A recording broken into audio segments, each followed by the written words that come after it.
박용진 TV 시청자 여러분, 오늘은 대선 특집 방송 7번째입니다. 오늘도 함께 계시는 분들 또 소개시켜 드리도록 하겠습니다. 우리 박용진 TV의 주인장입니다.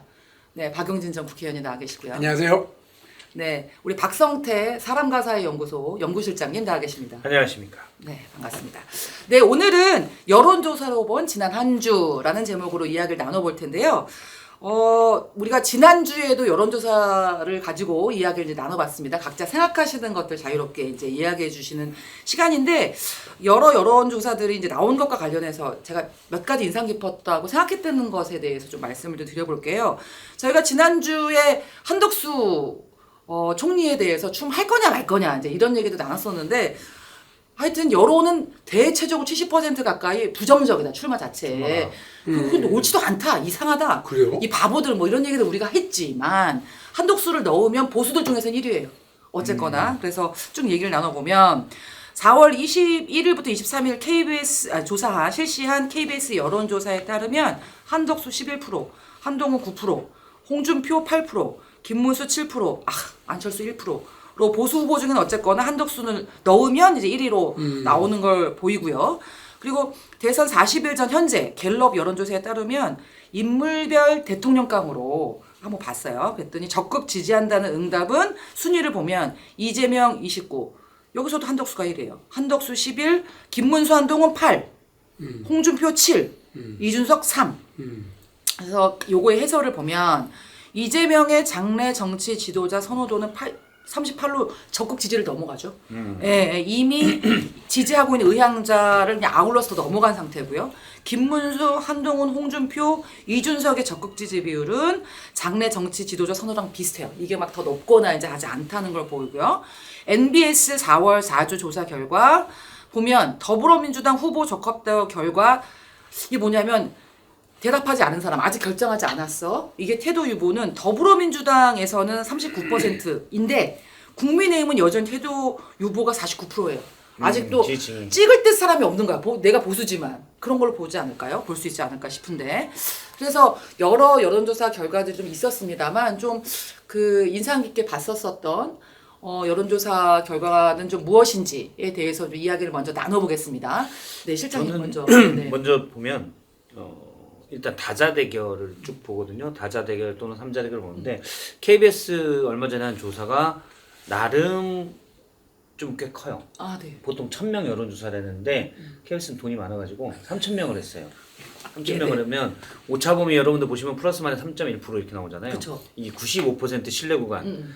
그러니까 100번 하면은 요 95%에 들어간다라는 거고, 오차범위는 플러스 마이너스 3.1은 동일한 숫자나 다름없다라는 건데 KBS 건 1.8이에요. 신뢰도가 매우 높은. 3,000명 가지고 했으니까 신뢰도가 더 높다고 할 수가 있고, 또 하우스 이펙트가 여론조사라면 늘 생기죠. 그래서 데일리한 공정이 한다고 민주당 지지 안 받아요. 얘네 이상한 데구나 라고 안 받고. 옛날 PNR도 있는데 KBS는 약간 보수적, 지금은 그래도 좀 더 우파적으로 보이긴 하지만 그래도 하우스 이펙트가 그렇게 많진 않다라고 보면 되고. 그런데 거기서 유보층이 20% 3자 대결로 놓잖아요. 평균 20%가 나옵니다. 나도 봤어. 유보층. 아주 유익 있게 보는 거지. 유보층. 그러면은 유보층 20% 나왔다는 거는 아직 부르는 사람 중에 마음에 드는 사람이 없어 라는 거거든요. 근데 거기서 제가 몇 가지를 좀 뽑아보면 이렇게 3자 대결에 이거 보면 KBS 거예요. 이재명 47, 김문수 24, 이준석 9. 이렇게 하면 이 세 명을 빼고 나면 20%가 유보예요. 네. 이재명 46, 홍준표 17, 이준석 7, 유보가 20. 여기도 보통. 한동훈일 때는 21, 8에서 유보가 25로 들어요. 그리고 안철수 때는 17, 이준석 8 다 들어요. 여기서 일단 안 쓰는 게 뭐냐면 한동훈 자 크게는 47 또는 6대 여기가 38 정도거든요. 33, 4 이렇게 해가지고 약 20%가 유보인데, 그런데 한동훈을 넣으면 보수층에서도 난 제일 싫어 한 사람이 3, 4%가 더 있다라는 걸 알 수가 있고, 안철수는 다른 것보다는 그냥 저분이 되겠어라는 게 좀 있는 것 같아요. 그래서 안 찍는 사람도 좀 있는 것 같고. 그러면 20에서 25%가 유보층이라고 하는데 격차가 한 8%밖에 차이가 안 나기 때문에 이재명, 그러니까 야권이랑 하면 이재명 47, 여권 다 합치면. 여권은 33, 4, 13, 14 차이 나는데 유보층이 어떻게 가냐에 따라서 달라질 수 있는 있다. 확률이 조금은 있다. 그렇게 보면 되고 사실 지난 대선 두 번 대선을 보면 투표율이 77%예요 둘 다. 그러면 유보층 20층이랑 좀 비슷해요.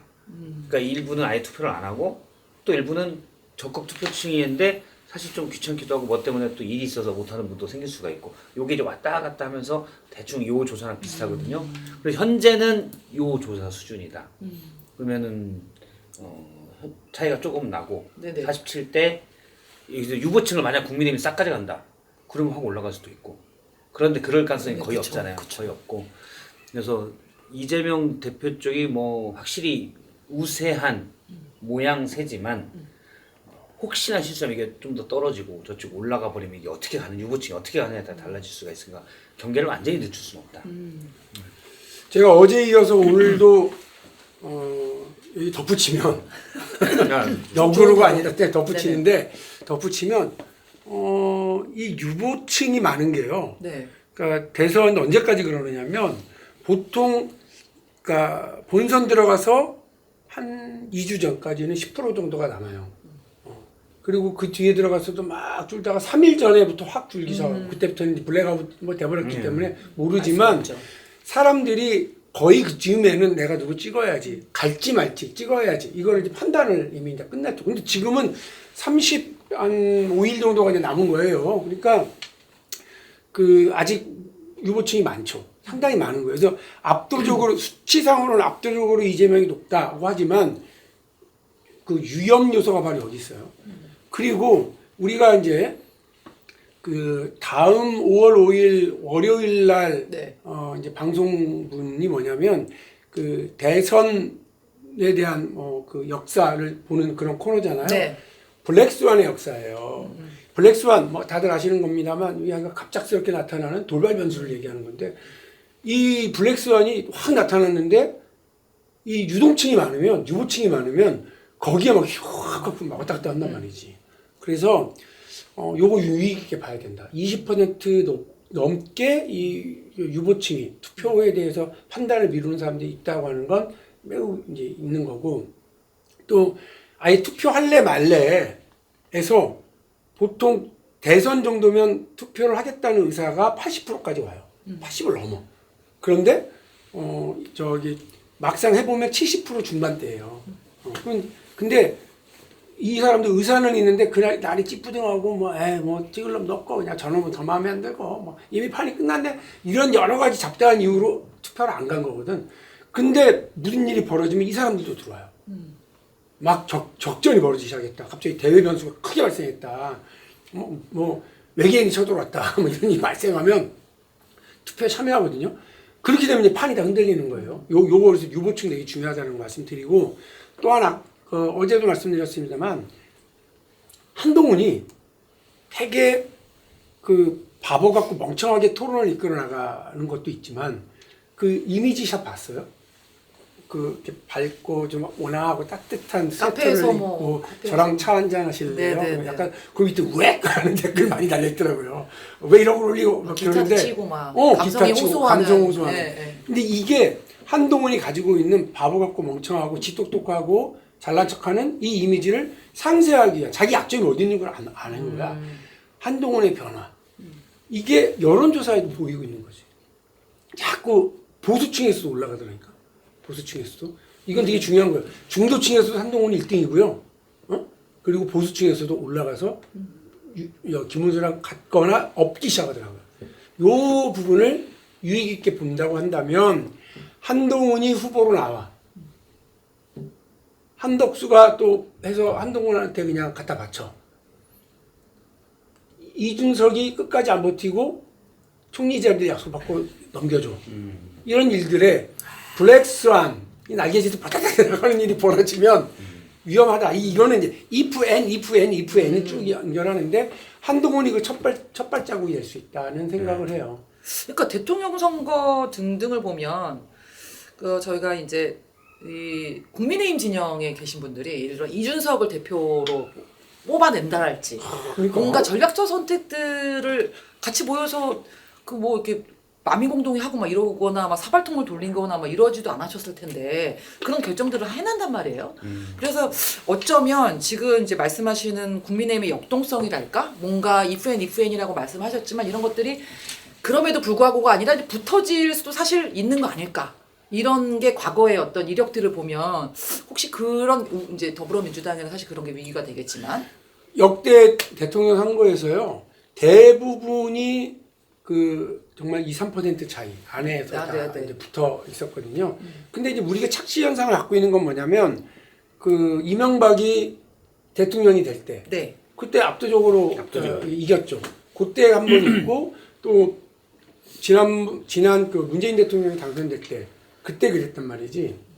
그러니까 그때는 근데 사자 대결이었고요. 보수가 분열되어 있었기 때문이었고요. 또 그때도 문재인 대통령도 42%밖에 못 받았단 말이에요. 네. 그러니까 그런 상황들을 종합해서 보면 전체 판은 늘 그렇게 간다. 네. 아주 접전이다. 그런데 이번에 몇 가지 요소 뭐 저쪽이 너무 폭망해 버렸기 때문에 쉽게 갈 거라고 생각할 수 있다. 그러나 이걸 원상 회복 능력들을 보수가 발동하기 시작하면 또 달라진다. 정신 차리면 무섭다. 이게 이럴 수 있다. 갤럽 조사도 보면은 제가 앞서 이제 3자 대결에서는 유부층 20% 정도 네네. 나왔잖아요. 갤럽 조사가 지난주에 한 갤럽 조사를 보면 갤럽 조사에서 보통 다자 대결로 그냥 네. 다자 대결이지만 이재명이 38, 한동훈 8, 홍준표 7, 한덕수 6, 김문수 6, 이준석 안철수 2, 뭐 이렇게 나오거든요. 김동연 1 이렇게 나왔었는데 보면은 이재명 다 합치면 이재명 38대 국힘 주자들이 31이에요. 이준석 포함해서. 그러면은 여기가 69잖아요. 그럼 여기는 약 30% 유보층이 있는 거죠. 그렇죠. 30% 유보층인데 왜냐면 이분들을 다 묶어낸다 만약에 국민의힘 여권 지지층을 여기는 어떻게 보면 반 이재명 이게 많으니까 그러면 38대 31이면 오차범위 아니어서 어떻게 될지 모르는 거예요. 근데 물론 오차범위 아니겠지만 보통 여론조사 추세가 다 전화 면접에서 이렇게 나와요. 아, 네. 왜냐면 이제 우리가 보면 50% 넘는 것들이 있는데 그렇죠. 그거는 ALS인 경우가 많고 ALS는 유부층이 적어요. 왜냐면 ALS는 받아서 전화 받았는데 내가 별로 대답하기 싫잖아요. 귀찮고 바쁘고 누가 이렇게 막 지금 막 빨리 뭐 또 해야 되는데 그건 끊어버리거든요. 근데 전화 면접은 몇 번씩 전화하고 그래서 내가 꼭 정치 고관여층이 아니고 큰 관심이 없어도 의견을 얘기하는 네. 게 더 높거든요. 근데 대선은 투표율이 77%를 앞서 말씀드렸으니까 그런 분들도 대부분 투표에 참여하기 때문에 전화 면접처럼 많은 분들의 의견을 듣는 게 훨씬 평균에 수렴하게 되죠. 그래서 저는 ALS보다 그래서 늘 전화 면접을 주의 있게 봐야 된다라고 보는데 전화 면접은 유보층이 막 10%밖에 안 돼요. 그냥 의견이 확실한 사람만 들어가니까. 근데 대선은 그게 아니라는 거. 그래서 그렇게 보면은 38대 31의 게임이면 마지막에 어떻게 되느냐에 따라서 달라질 수 있다. 그래서 마음을 놓을 단계는 아니다. 주의할 점들이 이재명 후보 역시 있다. 네. 네. 그 이제 또 뭐냐면 이재명 후보가 그러니까 민주당 안에서의 경선에서는 거의 90%의 압도적인 지지를 그냥 쭉 끌고 갔다고요. 근데 별다른 변수가 있을 수 없고. 근데 이제 대선판은 아까 말씀드린 것처럼 판때기 자체가 비등비등한 데에다가 저쪽에 그냥 의기소침해 있는 상태일 뿐이에요. 야 나가면 뭐해 안 해. 나 창피해서 안 해. 이런 분위기인데 거기 핑계를 만들어주고 으쌰으쌰를 만들어주면 나오기 시작하거든요. 막상 투표. 정말 사람이라는 건 그래요. 그래서 막 핑계가 만들어지면 우 나가는 거예요. 정동영, 그러니까 우리가 기억하는 게 이제 2004년 총선 때 탄핵 역풍이 불어가지고 열린우리당이 완전 그랬죠. 쓰는 상황이었거든요. 그랬죠. 여론조사에서는 어라 정동영 그 당시 열린우리당 의장이 한마디 한 거예요. 그냥 그것도 기자들 앞에 다 한 게 아니고 막 가는데 뭐 여기 노위층에서는 아직 뭐 지지율이 어쩌고 어르신들은 뭐 몸도 불편하시고 집에 있으시라. 투표하지 마시고 집에서 쉬시고 이렇게 얘기한 거를 진짜 노인평화가. 툭탁 잡아내서 그렇게 한 거예요. 그러니까 그동안 창피해도 세상에 나라님을 탄핵을 해 썩을 놈들 이렇게 하시던 보수층이 뭐? 우린 죽으라고? 그렇게 말씀드린 건 아니고 아니 뭐가 아니야! 그러면서 핑계가 확 엽떨집이 돼요. 그래갖고 정말 겨우 과반 넘었거든요. 그때 200석 간에 마냥 이겼거든. 말 정말 조심해야 돼요. 이 지금도 보면 몇 가지 변수들이 있어요. 변수들이 있고 현재는 국민의힘이 네. 제 예상과 달리 계속 정신없게 지내고 있잖아요. 저는 1월 한 이후부터는 정신을 좀 차려서 본선을 생각할 줄 알았더니 그게 아니더라고요. 양반들이 계속 자기들의 작은 권력에 집착하느라고 그런 거 없이 아직도 정신없는데 최근 윤희숙 여의도 네. 연구원장의 방송 연설을 계기로 약간씩 변하는 조짐이 보여요. 근데 후보가 정해지면 확 변할 수 있어요. 그 후보가 누구냐에 따라서 예를 들어 한동훈 후보가 될 수도 있고 뭐 김문수 후보 같은 경우는 예지만 홍준표 후보 같은 경우는 윤하고 확실히 선을 그을 거라고요. 그러면은 이제 변수가 확 생기고 또 최근에 한덕수 대행이 저는 양반이라고 하면 안 되는데 어르신인데 그래도 이분이 되게 싫은데 KBS 얼마 전 조사에도 70%가 부적절하다고 네, 나왔었는데 부속주에서 또 나가려고 이게 그러더라고요. 엊그제 또 이제 사퇴했고 지금 이제 녹화하기 때문에 그렇게 될 것 같기도 한데 저는 안 나올 거라고 계속 봤는데 그러시게요. 최측근인 비서실장이 사표를 냈거든요. 그랬다며요. 그러니까 이건 나올 준비로 봐야 그래, 되겠다라고 뭐 보는 이미 게 여의도에 다 판짜고. 그리고 뭐 그 정 회장님 정기철 네. 한정 회장님한테도 단일화에 대해 형님 나 해야 돼 말아야 돼. 야만 니 나이가 몇인데 얘. 하는 것뿐만 아니라 이제 권영세로부터도 전화를 받았다는 전화 거잖아요. 단일화 관련해서. 네. 그래서 거의 이제 기정사실인 것 같아요. 근데 저도 그래도 뭐 좀 지켜봐야 된다는 주의인데 왜냐면 나올 이유가 없어요. 근데 하나가 있더라고요. 엊그제 중앙일보 보도에 나온 게 뭐냐면 1년만 하겠다. 한덕수가. 한덕수가 대통령이 되면 네. 몸이 약해서 그런 건 아니고 내년 지방선거 때 개헌을 하고 난 그때까지만 연결시켜 주겠다. 더 빨리 개헌을 하겠다라는 걸로 그러니까 판을 흔드는 그걸 딱 듣고 그게 실현 가능한 저점을 차치하고서 지금 열세인 국민의힘 쪽에서 판을 흔드는 카드들을 쓸 수 있겠구나. 아주 획기적인 카드. 여기 좀 1년만 하겠다. 그래버리면 근데 그것도 또 저도 이제 그게 뭐 크게 여론에 크게 미치지는 않겠지만 그런 식으로 판을 이제 계속 흔들어 보는 거죠. 애들 군대도 16개월은 하는데 아니, 18개월인가? 18개월. 1년 6개월이죠? 18개월. 18개월 1년만 하겠다고 하면은 그러면은 보고 장관 임명하다 끝나는 거 아니야? 그래 군대에 들어간 사람이 계속 한덕수 대행도 한거 보고 있는데 한덕수 그만뒀고 자기 계속 들어갈 때 군대에 한덕수인데 나왔더니 딴 사람이야. 그래. 뭐 아무튼 새로운 이제 아니, 말이 안 이야기로서 돼. 뭐 판을 어쨌거나 흔드는 수 있지만 그걸 곰곰이 생각한 국민들이 저 사람이 이제 그렇다고 장난해. 이 사람은 권력에 대한 욕심이 없어 1년밖에 안 한다네로 어떻게 마음을 바꾸거나 지지세로 가진 않겠지만 새로운 독특한 주장이시긴 하네요. 이게 저런 거예요. 우리가 뭐 정치권 안 좋은 일 있을 때 연예인 관련돼서 무슨 뭐 파일을 터트린다 이런 아, 네네네네. 그런 식이 되는 거예요. 아, 네. 쟁점을 바꿔버리는 거예요. 이슈를 바꿔서 지금은 이재명 대 예를 들면 계엄 세력인데 다른 이슈를 빵빵빵 터트려버려서 이슈를 바꿔버리는 거예요. 유아인이나 그게 통하지 한덕수로 통하나? 이게 회자는 되는 거죠. 그렇죠. 어쨌건 그런 효과는 있는 그렇죠. 거죠. 뭐 좋은 지적이 유아인이나 통하지. 그래 한덕수는 안 돼. 유아인 유명하잖아. 네. 뭐 그 앞으로 이제 지켜봐야 될 것들까지도 포함해서 유익 있게 봐야 되는 것까지도 포함해서 두 분이 좀 말씀을 좀 해주셨고요. 이게 여론조사 관련해서는 계속해서 이제 변수에 따라서 계속 이제 급변하게 될 테니까 저희가 계속해서 우리 대통령 선거 끝날 때까지 같이 지켜보도록 그러면 하겠습니다. 다음 주에도 대선 여론조사 네. 그 정권을 분석해서 깊이 있게 파고든다. 그렇습니다. 좋은 코너인 것 같습니다. 네, 사회자님. 네, 자화자찬 좋습니다. 네. 아까 하여튼 둘이 와 이거 짜는 것 같던데.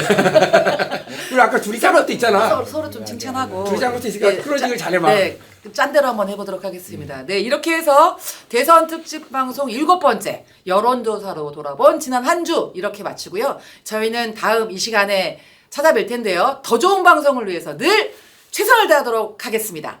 네, 고맙습니다. 이렇게 하지 말고 다시 아니 저는 최선이었으면 이렇게 하라는 거 아니야? 뭐가 했던 게 저희는 내일도 최선을 다하겠습니다. 이렇게 해야지. 그렇지. 그렇게 하면 최선만 남잖아요. 이 문장 구조를 그대로 가지고 가야 된다고. 자, 다시 해보세요. 다시. 다시 해보세요. 네, 잘한다. 네, 박용진 TV 대선 특집 방송 7번째 아니 근데 왜 그 대선 특집 방송을 뭐 이렇게 발음을 못해? 대선 특집 방송 3번 해봐요. 대선 특집 방송 특집 방송. 아, 이 특집이 어렵네. 자 해보세요. 네.